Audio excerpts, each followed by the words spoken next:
Tonight, an exclusive interview with a man sitting in prison right now for a sex crime he did not commit. Now at 5, we told you how Jonathan Montgomery is dealing with anger on how a lie sent him to prison. Well, now Andy Fox asked Montgomery about family and how they have pulled him through. Only on 10. More of Andy's exclusive interview. Andy. Alvita and Tom, in the 4 years of sitting in prison for a crime he did not commit, Jonathan has lost 134 pounds. He has learned a trade, to be a plumber.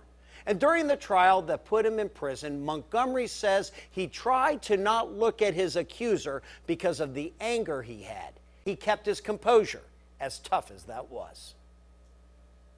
I can't even describe in words how hard it is to get letters and photos of events that you haven't even been a part of because you're stuck in jail. A voice from prison. Jonathan Montgomery sits in prison for a crime he did not commit. The system knows it, and he continues to sit in prison. His attorney, Ben Pavick. Justice is continuing to be denied until Mr. Montgomery is released. His convictions were vacated. He was ordered released. He is not released. Hampton Judge Randolph West vacated Montgomery's sentence and ordered him freed when it was learned his accuser, Elizabeth Coast, who worked with the Hampton Police Department, confessed to a detective that she lied about his sexual assault, lied at the trial, and sent an innocent man to jail. The biggest three-letter word in the dictionary is why. Why do it at all? Why cover something up for something so small? It really bothers me to not know the why.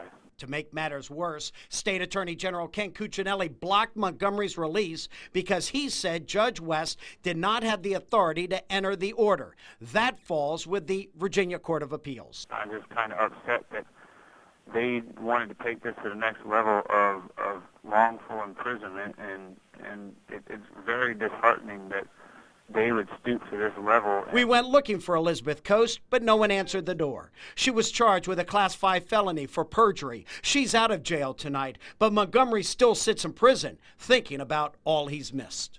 She's taken away the Christmases, the Thanksgivings, the visits with family, my liberty. In the worst of times, you always have a family to count on.